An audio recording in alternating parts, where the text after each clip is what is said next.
শান্তি, ওম শান্তি, ওম শান্তি। আজি 1/11/2025 মুৰলী মধুবন প্ৰাত মুৰলী। ওম শান্তি দাদা। বাবাই কৈছে, মৰমৰ সন্তানসকল, তোমালোক এই আত্মিক বিশ্ববিদ্যালয়ৰ বিদ্যাৰ্থী। তোমালোকৰ কাম হৈছে গোটেই বিশ্বক পিতাৰ বাৰ্তা দিয়া। বাবাই প্ৰশ্নত সুধিছে, এতিয়া তোমালোক সন্তানসকলে কোনটো কথা ঢোল পিটি প্ৰচাৰ কৰা আৰু কোনটো কথা বুজোৱা? উত্তৰত দিছে, তোমালোকে ঢোল পিটি প্ৰচাৰ কৰা যে এই নতুন দৈবী ৰাজধানী পুনৰ স্থাপন হৈ আছে, অনেক ধৰ্মৰ এতিয়া বিনাশ হ'ব। তোমালোকে সকলোকে বুজোৱা যে সকলো নিশ্চিন্ত হৈ থাকক। এইটো আন্তঃৰাষ্ট্ৰীয় সমস্যা। যুদ্ধ নিশ্চয় লাগিব, ইয়াৰ পাছত দৈবী ৰাজধানী হ'ব। ওম শান্তি।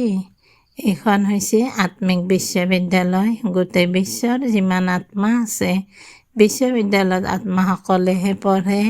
ইউনিভাৰ্ছ অৰ্থাৎ বিশ্ব।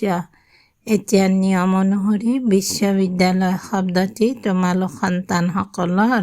এইখন হৈছে আত্মিক বিশ্ববিদ্যালয়। পাৰ্থিৱ বিশ্ববিদ্যালয় নাথাকে। এখনেই ঈশ্বৰীয় বিশ্ববিদ্যালয়। সকলো আত্মাই শিকিবলৈ পাঠ।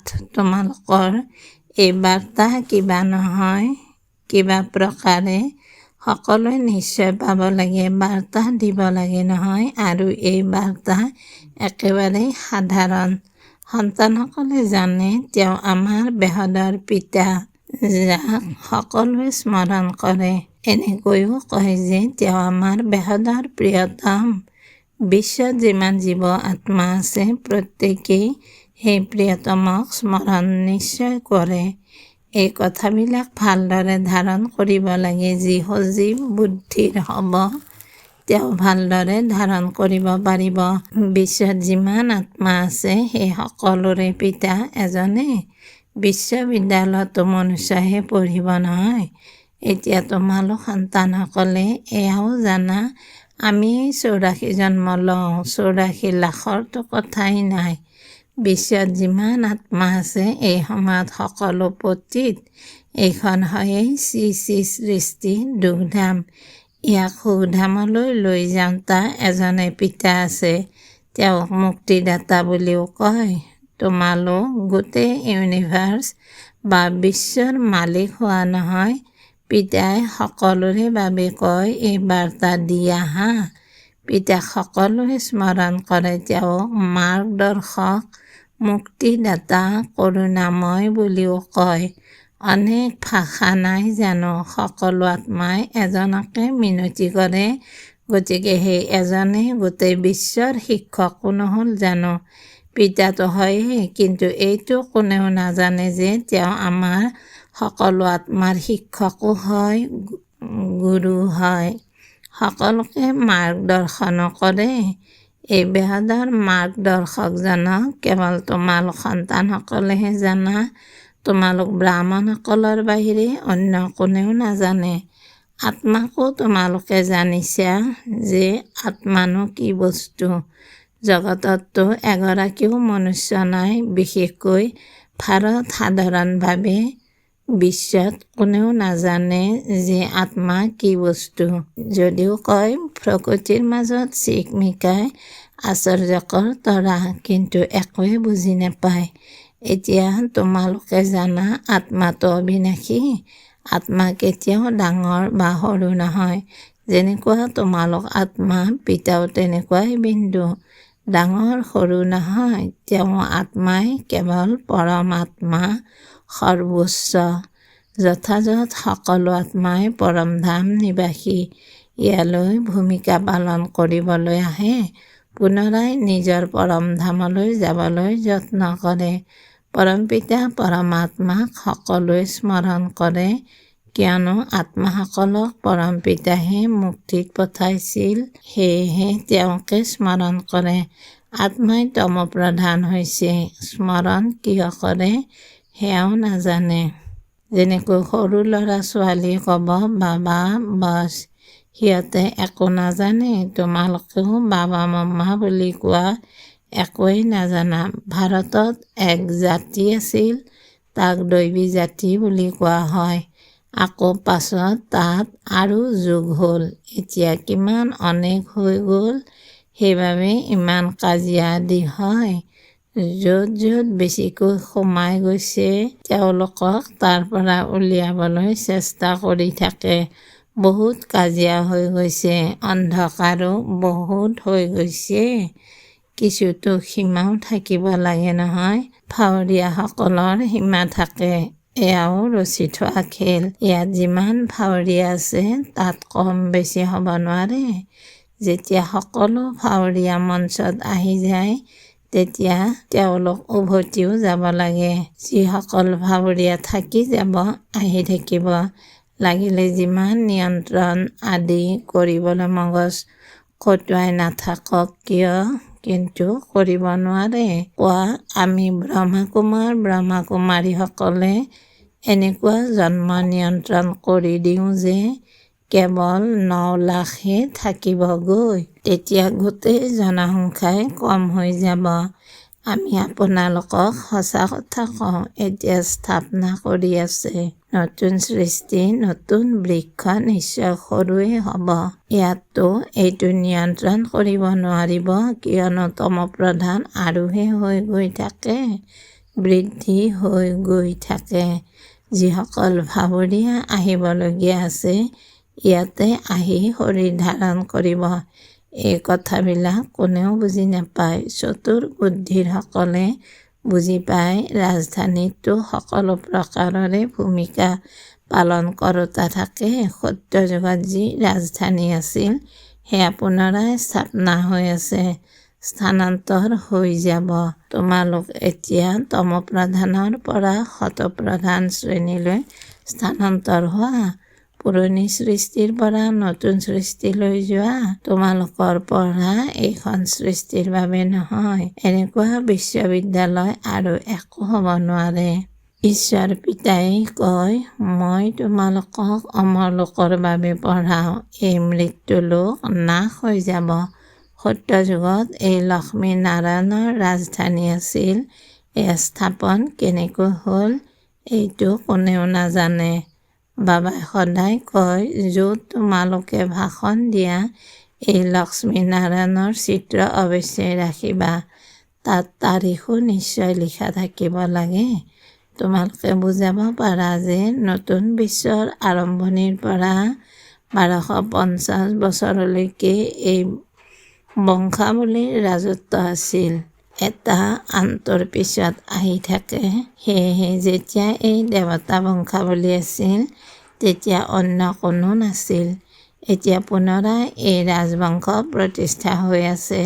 বাকী সকলোৰে বিনাশ হ'ব। যুদ্ধও সন্মুখত থিয় হৈ আছে। ভাগৱত আদিত ইয়াৰ ওপৰতো কাহিনী লিখি দিছে। সৰুতে এই কাহিনী আদি শুনি আছিলা। এতিয়া তোমালোকে জানা এই ৰাজ্য কেনেকৈ স্থাপনা হয়। নিশ্চয় পিতাইহে ৰাজযোগ শিকাইছে। যিসকল কৃতকাৰ্য হয় তেওঁলোক বিজয়মালাৰ মণি হয়। অন্য কোনেও এই মালাক নাজানে, তোমালোকেহে জানা। তোমালোকৰ হৈছে প্ৰবৃত্তি মাৰ্গ। ওপৰত বাবা বিৰাজমান হৈ আছে। তেওঁৰ নিজৰ শৰীৰ নাই। আকৌ ব্ৰহ্মা সৰস্বতী তথা লক্ষ্মী নাৰায়ণ। প্ৰথমে আৱশ্যক হয় পিতাৰ, তাৰ পাছত যুগল। ৰুদ্ৰাক্ষৰ মণি থাকে নহয়। নেপালত এজোপা বৃক্ষ আছে য'ৰ পৰা এই ৰুদ্ৰাক্ষৰ মণিবিলাক আহে। তাৰ ভিতৰত সঁচাও থাকে। যিমানে সৰু সিমানেই দাম বেছি। এতিয়া তোমালোকে অৰ্থ বুজি পালা। এয়া বিষ্ণুৰ বিজয়মালা বা ৰুণ্ডমালা তৈয়াৰ হয়। তেওঁলোকেতো কেৱল মালা ঘূৰাই ঘূৰাই ৰাম ৰাম কৰি থাকিব, অৰ্থ একোৱেই নাই। মালাৰ জপ কৰে। ইয়াতো পিতাই কয় মোক স্মৰণ কৰা। এয়া হৈছে অজপা জপ। মুখেৰে একো ক'ব নালাগে, গীতো স্থূল হৈ যায়। সন্তানসকলেতো কেৱল পিতাক স্মৰণ কৰিব লাগে। নহ'লেতো আকৌ গীত আদি স্মৃতিলৈ আহি থাকিব। ইয়াত মুখ্য কথা হৈছে স্মৃতিত থকাটো। তোমালোক আৱাজৰ ঊৰ্ধত যাব লাগে। পিতাৰ নিৰ্দেশনাই হ'ল মনমনা ভৱ। পিতাই এনেকৈ কয় জানো যে গীত গোৱা, চিঞৰা, মোৰ মহিমা গায়ন কৰাৰো দৰকাৰ নাই? এয়াতো তোমালোকে জানা মই জ্ঞানৰ সাগৰ, সুখ শান্তিৰ সাগৰ। মনুষ্যই নাজানে, এনে নাম ৰাখি দিছে। তোমালোকৰ বাহিৰে অন্য কোনেও নাজানে। পিতাহে আহি নিজৰ নাম ৰূপ আদিৰ বিষয়ে ক'লে। মই কেনেকুৱা, তোমালোক আত্মাসকল কেনেকুৱা? তোমালোকে ভূমিকা পালন কৰাৰ ক্ষেত্ৰত বহুত পৰিশ্ৰম কৰা। আধাকল্প ভক্তিৰ মইতো এনেকুৱা ভূমিকাত নাহোঁ। মই দুখ সুখৰ পৰা ঊৰ্ধত। তোমালোকে দুখ ভোগ কৰা, আকৌ তোমালোকে সত্য যুগত সুখ ভোগ কৰা। তোমালোকৰ ভূমিকা মোতকৈও উচ্চ। মইতো আধাকল্প তাতেই অৰ্থাৎ পৰম ধামত আৰামেৰে বানপ্ৰস্থ অৱস্থাত বহি থাকোঁ। তোমালোকে মোক আহ্বান জনাই আহিছা।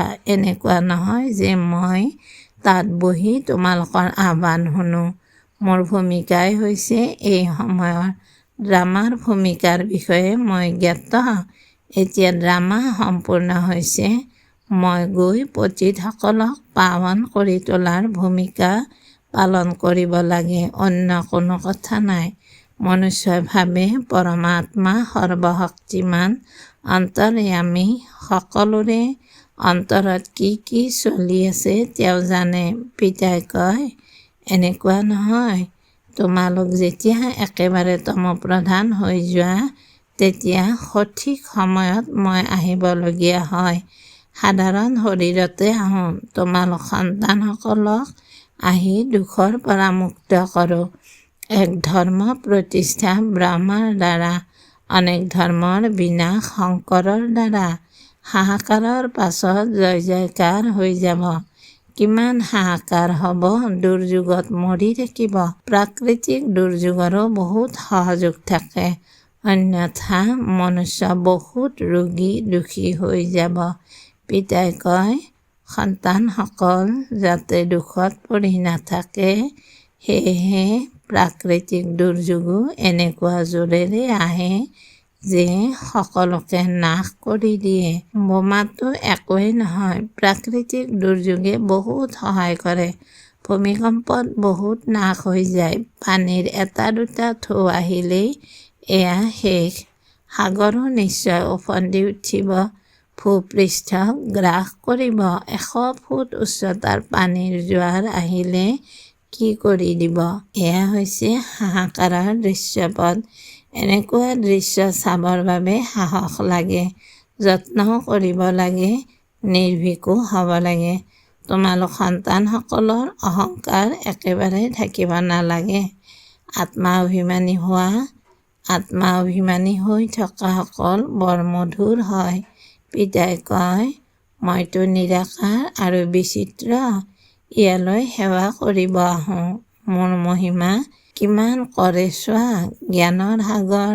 হে বাবা আকৌ কয়, পতিত সৃষ্টিলৈ আহক। তোমালোকে নিমন্ত্ৰণটো বৰ ভালকৈ জনোৱা। এনেকৈ কয় যে স্বৰ্গলৈ আহি সুখটো চাওক। কয় যে হে পতিত পাৱন, আমি পতিত, আমাক পাৱন কৰি তুলিবলৈ আহক। নিমন্ত্ৰণ চোৱা কেনেকুৱা। একেবাৰে তমপ্ৰধান পতিত সৃষ্টি, তাতে আকৌ পতিত শৰীৰত মাতে। বৰ ভাল নিমন্ত্ৰণ জনায় ভাৰতবাসীয়ে। ড্ৰামাত ৰহস্যই এনেকুৱা। এওঁ অৰ্থাৎ ব্ৰহ্মাই জানো জানিছিল যে এয়া মোৰ বহুত জন্মৰ অন্তৰ্জন্ম? বাবা প্ৰৱেশ কৰিলে তেতিয়া কয়। বাবাই প্ৰতিটো কথাৰ ৰহস্য বুজাইছে। ব্ৰহ্মাই পত্নী হ'বলগীয়া হয়। বাবাই নিজেই কয়, মোৰ এওঁ পত্নী। মই এওঁৰ শৰীৰত প্ৰৱেশ কৰি এওঁৰ দ্বাৰা তোমালোকক নিজৰ কৰি লওঁ। এওঁ প্ৰকৃত বৰমা হৈ গ'ল আৰু তেওঁ তুলি লওঁতা মা হ'ল। মা পিতা বুলি তোমালোকে তেওঁলোকক ক'ব পাৰা। শিৱ বাবাক কেৱল পিতা বুলিয়েই কোৱা হ'ব। এওঁ হৈছে ব্ৰহ্মা বাবা। ব্ৰহ্মা গুপ্ত, ব্ৰহ্মা হ'ল মা, কিন্তু শৰীৰ পুৰুষৰ। এওঁতো তত্বাৱধান ল'ব নোৱাৰিব, সেয়েহে কন্যাক তুলি লোৱা হৈছে। নাম ৰখা হ'ল মাতেশ্বৰী। মুখ্য হৈ গ'ল। ড্ৰামা অনুসৰি এগৰাকী সৰস্বতী হয়, বাকী দুৰ্গা, কালী আদি সকলো অনেক নাম আছে। মা পিতাতো এগৰাকী হয় নহয়। তোমালোক সকলো সন্তান। গায়নো আছে ব্ৰহ্মাৰ জীয়ৰী সৰস্বতী। তোমালোক ব্ৰহ্মা কুমাৰ কুমাৰী হোৱা নহয়। তোমালোকৰ নাম বহুত আছে। এই সকলোবোৰ কথা তোমালোকৰ মাজতো ক্ৰমানুসৰি বুজিব। পঢ়াটো ক্ৰমানুসৰিতো হয়েই নহয়, এজন আনজনৰ লগত নিমিলে। এয়া ৰাজধানী স্থাপনা হৈ আছে। এইখন পূৰ্ব নিৰ্ধাৰিত ড্ৰামা। ইয়াক বিস্তৃতভাৱে বুজিব লাগে। অনেক সাৰ কথা আছে। আইন শাস্ত্ৰ পঢ়ে, আকৌ তাতো ক্ৰমানুসৰি থাকে। কোনোবা উকিলেতো 2-3 লাখ উপাৰ্জন কৰে। কোনোৱে চোৱা কাপোৰো ফটা চিটা পিন্ধে। ইয়াতো এনেকুৱাই। গতিকে সন্তানসকলক বুজোৱা হৈছে যে এয়া আন্তঃৰাষ্ট্ৰীয় সমস্যা। এতিয়া তোমালোকে বুজোৱা যে সকলো নিশ্চিন্ত হৈ থাকক, যুদ্ধটো নিশ্চয় লাগিবই। তোমালোকে ঢোল পিটি প্ৰচাৰ কৰা যে নতুন দৈবী ৰাজধানী পুনৰাই স্থাপনা হৈ আছে। অনেক ধৰ্মৰ বিনাশ হ'ব, কিমান স্পষ্ট। প্ৰজাপিতা ব্ৰহ্মাৰ দ্বাৰা এই প্ৰজা ৰচনা কৰা হয়। কয় যে এয়া মোৰ বংশাৱলী। তোমালোক মোহ বংশাৱলী ব্ৰাহ্মণ, তেওঁলোক কোষ বংশাৱলী ব্ৰাহ্মণ। তেওঁলোক পূজাৰী, তোমালোক এতিয়া পূজ্য হৈ আছা। তোমালোকে জানা যে আমিয়েই দেৱতা পূজ্য হৈ আছো। তোমালোকৰ শিৰত এতিয়া লাইটৰ মুকুট নাই। তোমালোক আত্মা যেতিয়া পবিত্ৰ হ'বা, তেতিয়া এই শৰীৰ ত্যাগ কৰিবা। এই শৰীৰত তোমালোকক লাইটৰ মুকুট দিব নোৱাৰে, শোভা নাপাব। এই সময়ত তোমালোক গায়নযোগ্য হোৱা। এই সময়ত কোনো আত্মাই পবিত্ৰ নহয়। সেয়েহে কাৰোৰে শিৰত এতিয়া লাইট থাকিব নালাগে। লাইট সত্যযুগত থাকে। যাৰ 2টা কলা কম, তেওঁলোককো এই লাইট দিব নালাগে। ভাল বাৰু। অতি মৰমৰ কল্পৰ পাছত পুনৰাই মিলিত হোৱা সন্তানসকলৰ প্ৰতি মাতা পিতা বাপ দাদাৰ স্নেহপূৰ্ণ স্মৰণ আৰু সুপ্ৰভাত। আত্মিক পিতাৰ আত্মিক সন্তানসকলক নমস্কাৰ। আমি আত্মিক সন্তানসকলো আমাৰ আত্মাৰ মা বাবা বাপ দাদাক স্নেহপূৰ্ণ স্মৰণ, সুপ্ৰভাত, নমস্কাৰ নমস্কাৰ নমস্কাৰ। ধন্যবাদ দিলাৰাম, ধন্যবাদ। ধাৰণাৰ বাবে মুখ্য সাৰ 1 নম্বৰত দিছে নিজৰ স্থিতি এনেকুৱা অবিচলিত আৰু নিৰ্ভীক কৰি তুলিব লাগে যাতে অন্তিম বিনাশৰ দৃশ্য প্ৰত্যক্ষ কৰিব পাৰা। দেহী অভিমানী হ'বলৈ যত্ন কৰিব লাগে। 2 নম্বৰত দিছে নতুন ৰাজধানীত উচ্চ পদবী প্ৰাপ্ত কৰিবলৈ পঢ়াৰ প্ৰতি পূৰা মনোযোগ দিব লাগে। কৃতকাৰ্য হৈ বিজয়মালাৰ মণি হ'ব লাগে। বাবাই বৰদানত দিছে সদায় ভগৱান আৰু ভাগ্যৰ স্মৃতিত থাকোঁতা সৰ্বশ্ৰেষ্ঠ ভাগ্যৱান হোৱা। সদায় ভগৱান আৰু ভাগ্যৰ স্মৃতিত থাকোঁতা সৰ্বশ্ৰেষ্ঠ ভাগ্যৱান হোৱা। সংগম যুগত চৈতন্য স্বৰূপত ভগৱানে সন্তানসকলৰ সেৱা কৰি আছে। ভক্তি মাৰ্গত সকলোৱে ভগৱানৰ সেৱা কৰে, কিন্তু ইয়াত চৈতন্য ঠাকুৰসকলৰ সেৱা স্বয়ং ভগৱানে কৰে। অমৃত বেলা জগাই, ভোগ আগবঢ়াই, শুৱাই, গীত শুনি নিদ্ৰাৰত হওঁতা আৰু সন্মানপূৰ্বক উঠোতা মই এনেকুৱা অতিকৈ মৰমৰ বা সৰ্বশ্ৰেষ্ঠ ভাগ্যৱান ব্ৰাহ্মণ। এইটো ভাগ্যৰ আনন্দত সদায় ডুলি থকা। কেৱল পিতাৰ অতি মৰমৰ হোৱা মায়াৰ নহয়। যিসকল মায়াৰ অতি মৰমৰ তেওঁলোকে বহুত শিশুসুলভ খেল খেলে। বাবা শ্লোগানত দিছে, নিজৰ হৰ্ষিত মুখ চেহেৰাৰে সৰ্বপ্ৰাপ্তিৰ অনুভূতি কৰোৱা এয়াই সঁচা সেৱা। নিজৰ হৰ্ষিত মুখ চেহেৰাৰে সৰ্বপ্ৰাপ্তিৰ অনুভূতি কৰোৱা এয়াই সঁচা সেৱা। ওম শান্তি, ওম শান্তি। অব্যক্ত সংকেত, অশৰীৰী তথা বিদেহী স্থিতিৰ অভ্যাস বঢ়োৱা। অশৰীৰী হোৱা অৰ্থাৎ আৱাজৰ পৰা ঊৰ্ধত গুচি যোৱা। শৰীৰ আছে সেয়েহে আৱাজ আছে। শৰীৰৰ পৰা ঊৰ্ধত গুচি গ'লে তেতিয়া শান্তি। 1 ছেকেণ্ডত সেৱাৰ সংকল্পত আহা আৰু 1 ছেকেণ্ডত সংকল্পৰ পৰা ঊৰ্ধত স্বৰূপত স্থিৰ হৈ যোৱা। কাৰ্যৰ প্ৰতি শাৰীৰিক বোধত আহা, আকৌ ছেকেণ্ডত অশৰীৰী হৈ যোৱা। যেতিয়া এইটো ব্যায়াম দৃঢ় হৈ যাব, তেতিয়া যিকোনো পৰিস্থিতিৰ সন্মুখীন হ'ব পাৰিবা।